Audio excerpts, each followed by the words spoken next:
Olá, pessoal, sejam bem-vindos e bem-vindas a mais uma aula de processo penal.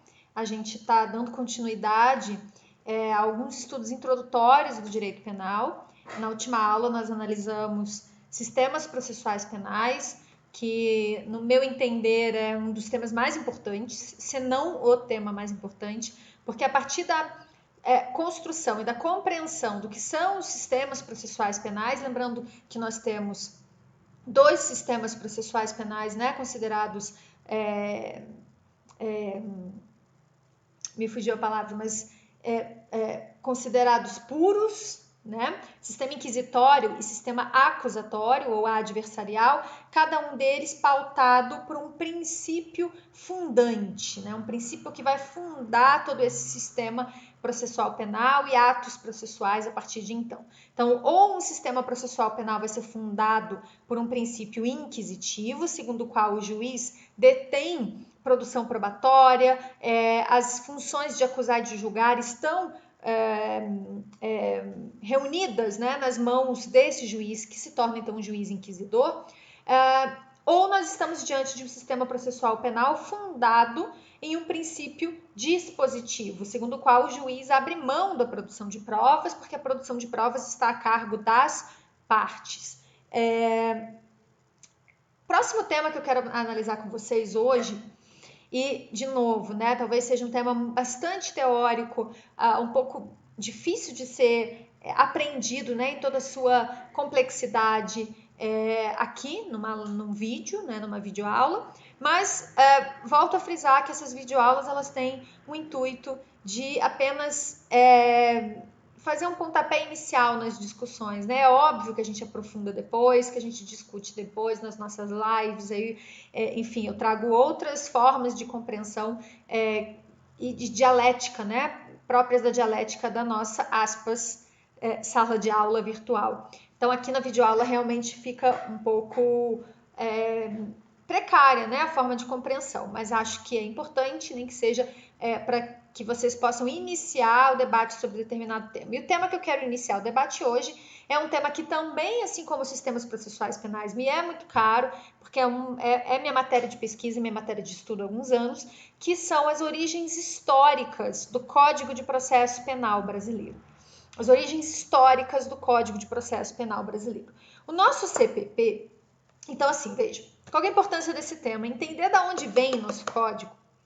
É importante para a gente entender diversos dispositivos de viés acusatório que já se encontram aqui, especialmente a partir das últimas reformas pelas quais o nosso código passou, mas a despeito de terem sido inseridos esses dispositivos de viés acusatório, adversarial, portanto democrático no nosso código, nada mudou na prática forense, ou seja, nada mudou em relação à atuação dos agentes do sistema de justiça criminal. Então, a gente precisa entender, né, o porquê dessa que eu chamo mentalidade inquisitória. E para isso a gente precisa entender as origens históricas do nosso código. Bom, gente, primeira coisa que eu quero chamar a atenção de vocês é que o nosso Código de Processo Penal é um código de 1941. Ele passou por algumas reformas pontuais, então dá para a gente citar as últimas delas, como as ocorridas em 2008, em 2011 e, por fim, proveniente algumas modificações da Lei Anticrime, Lei 13.964 de 2019, que entra em vigor 24 de janeiro do ano passado, 2020. Mas, a despeito dessas pequenas reformas pontuais no nosso Código de Processo Penal é um código de 1941. E existe uma história por trás da criação dele, que é muito interessante da gente pensar, para a gente conseguir entender de onde vem essa mentalidade inquisitória que atravessa o nosso sistema de justiça criminal. Bom, eu gosto de trabalhar, tá, com uma análise a partir dos momentos históricos entre duas codificações, que é a nossa codificação de processo penal, ainda em vigor desde 1941, e a codificação de processo penal, o Código de Processo Penal italiano, de 1930. O nosso CPP brasileiro, hoje em vigor, é considerado cópia praticamente literal do então Código de Processo Penal italiano de 1930. chamado de Codice Rocco, Código Rocco. A Itália já reformou o seu código. Em 1988, eles reformaram globalmente, fizeram uma reforma global no código, assim como todos os países da América Latina, à exceção do Brasil. E aí eu queria, então, chamar a atenção de vocês para algumas coincidências entre os personagens existentes lá na Itália naquela época e no Brasil. Bom, vocês devem imaginar, né, que a Itália, naqueles anos anteriores a 1930, que é o ano, então, do Código de Processo Penal Italiano, que deu origem ao nosso CPP, a Itália, assim como a Europa, passava por governos autoritários, né?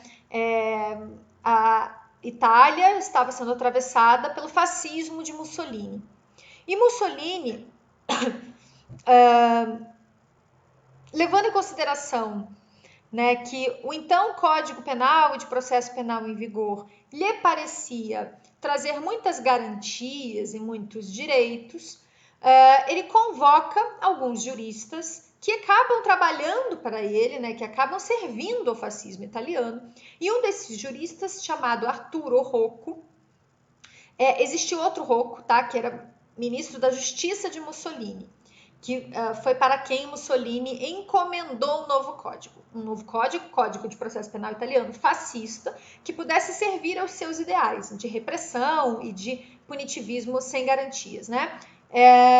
Porém, Arturo Rocco, também jurista, participa de várias conferências à época na Itália e sempre com um discurso de que o sistema penal atravessava uma crise, de que não era uma crise apenas do sistema penal, mas também de todos os outros ramos do direito, que estavam bebendo muito da água de disciplinas muito humanas, como filosofia, sociologia, antropologia, e que para isso o direito precisava se tornar mais técnico, né? Mais técnico no sentido de reprimir essa humanização, né?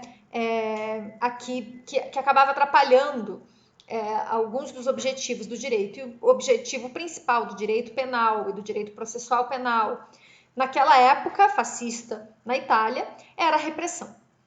Então, o remédio proposto por Rocco foi o estudo técnico do direito com o afastamento de garantias processuais, com o afastamento de ideais humanitários.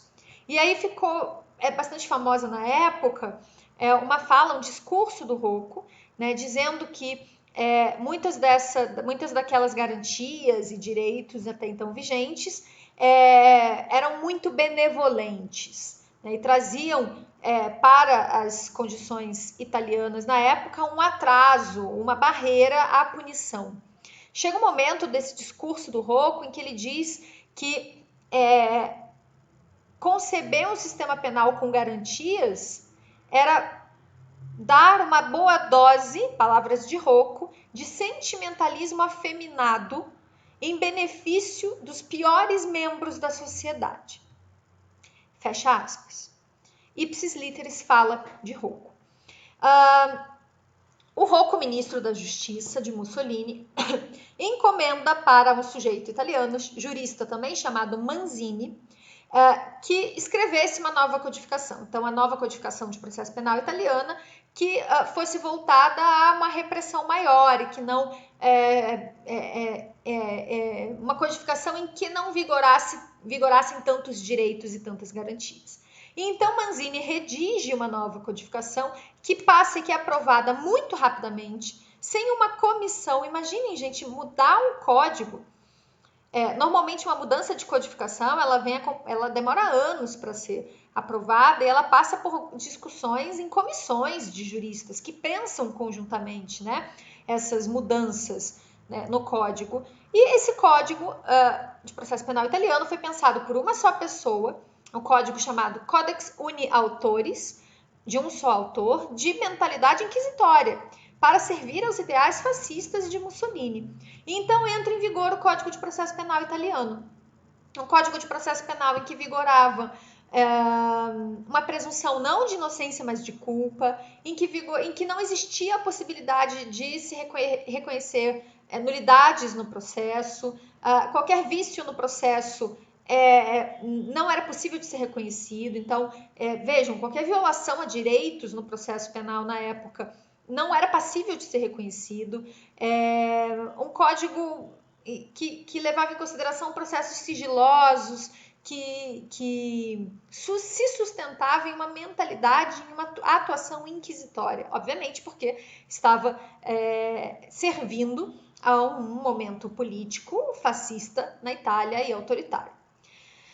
Corta para o Brasil alguns poucos anos depois. Estado Novo de Vargas, também um momento ditatorial no Brasil. Getúlio Vargas também encomenda um novo código. Porque vejam, sempre que momentos autoritários, né, são atravessados na história de um país, os chefes desses momentos autoritários precisam de um código, né, de uma codificação. Então vejam como o direito é importante para que momentos autoritários no mundo possam existir. Esses chefes, né, autoritários de Estado precisam que não existam tantos direitos e tantas garantias, ou seja, eles precisam e querem e procuram códigos e codificações de repressão. E nesse sentido, então, Getúlio Vargas também encomenda um novo Código de Processo Penal. E essas duas personagens com as quais eu comparo na perspectiva italiana, que seria o Rocco e o Manzini, no Brasil nós podemos comparar com duas personalidades, dois juristas bastante conhecidos de quem estuda a história do direito e a história do direito processual penal, que foram Francisco Campos e Alcântara Machado. Dois juristas de mentalidade inquisitória, que fizeram também passar um Código de Processo Penal brasileiro muito rápido, a toque de caixa. E nesse sentido, em 1941, entra em vigor essa codificação que era ipsis literis, cópia literal do Código de Processo Penal italiano, Rocco. Então entra em vigor o nosso código. Se vocês abrirem o Código de Processo Penal de vocês na exposição de motivos,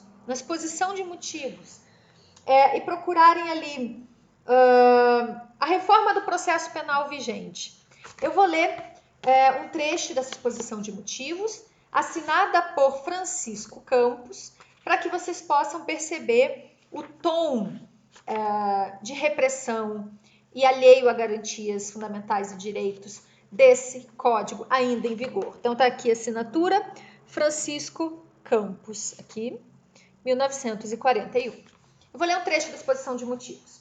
De par com a necessidade de coordenação sistemática das regras do processo penal num código único para todo o Brasil, impunha-se o seu ajustamento ao objetivo de maior eficiência e energia da ação repressiva do Estado contra os que delinquem.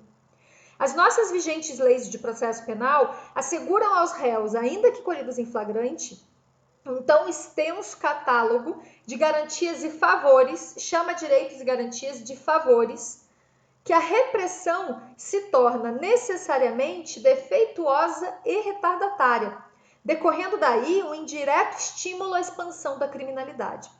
Urge que seja abolida a injustificável primazia do interesse do indivíduo sobre a da tutela social. Não se pode continuar a contemporizar com pseudo-direitos individuais em prejuízo do bem comum. Chama direitos e garantias de favores e logo após de pseudo-direitos. O indivíduo, principalmente quando vem de se mostrar rebelde à disciplina jurídico-penal, não pode invocar em face do Estado outras franquias ou imunidades, além daquelas que o assegurem contra o exercício do poder público, fora da medida reclamada pelo interesse social. Este é o critério que presidiu a elaboração do presente projeto de código. O processo penal é aliviado dos excessos de formalismo. E aí continua, né? Então, assim, tudo que a gente vem tratando desde então, no sentido de que processo penal é forma é garantia, a forma como o Estado acusa pessoas deve ser a mais cautelosa possível, né? Porque um processo penal devido à lei, submetido à lei, é sinônimo, é sinal de um processo penal democrático. Tudo isso, como vocês podem ver dessa pequena leitura de um trecho da exposição de motivos do nosso atual Código de Processo Penal em vigor, nos lembram a todo momento que a gente precisa de uma reforma global no Código, porque o nosso Código talvez seja mais atrasado. dos países da América Latina e dos países da Europa, o nosso Código de Processo Penal ainda é um código, apesar das pequenas reformas a que ele foi submetido, ainda é um código de viés inquisitório. E o pior, a despeito de terem sido introduzidos alguns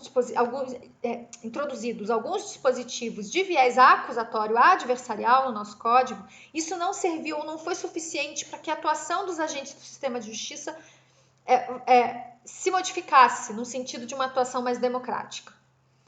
E um dos exemplos é o artigo 212, que eu posso citar para vocês, que em 2008 trouxe a mudança no sentido de que quem faz as perguntas em audiência não deve mais ser o juiz, principalmente, mas as partes. Se eu estou diante de um processo de partes, um processo adversarial, um processo acusatório, quem questiona as testemunhas são as partes, e não o juiz, que fica ali inquirindo para buscar a sua verdade.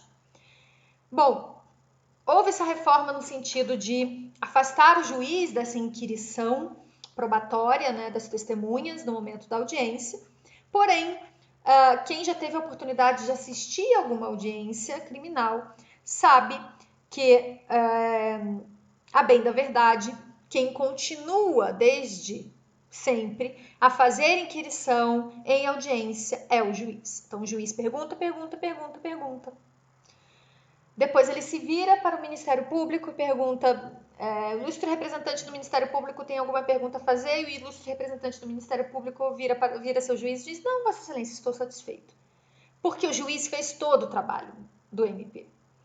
Então, veja, aqui é um pequeno exemplo de um dispositivo que foi reformado no sentido de se caminhar para um processo penal mais acusatório, mais adversarial, mais democrático. Porém, a nossa mentalidade ainda é tão enraizada, né, a partir de um viés inquisitorial, que os juízes e os agentes do sistema de justiça, mas especialmente os juízes, não conseguem mudar o seu modus operandi. Então, a gente precisa de alguns passos, alguns caminhos a serem percorridos para que a gente possa caminhar para um processo penal melhor do que este que a gente tem. Um deles é a reforma global do nosso código, que ainda é aquele código oriundo do Código Rocco fascista italiano. Esse é um tema bastante complexo, bastante importante. Eu espero que... vou deixar um texto para vocês, inclusive um texto de minha autoria sobre esse tema. Espero que vocês possam ter compreendido, ainda que de forma bastante introdutória, o objetivo desse tema, nessa videoaula, e eu aguardo vocês na nossa live para discutirmos sobre esse tema. Abraço e até lá, gente!